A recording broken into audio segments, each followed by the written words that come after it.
தென்மதுரை வீரனுக்கு என்னுடைய மாமனுக்கு தேக்குமர தேகமடி அம்மா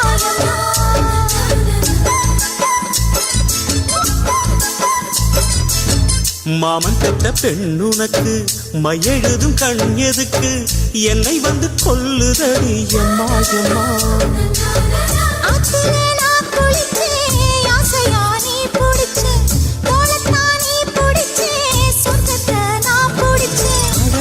ஒரு அங்குலம் அங்குலமாக நீ ஆசையில் முத்தங்கள் போட அதை என்னென்ன சொல்லுவேன் எப்படி சொல்லுவேன் நானே சந்தனமே குங்குமமே நில்லடியோ இனிக்கும் செந்தமிழில் சந்தம் ஒன்று சொல்லடியோ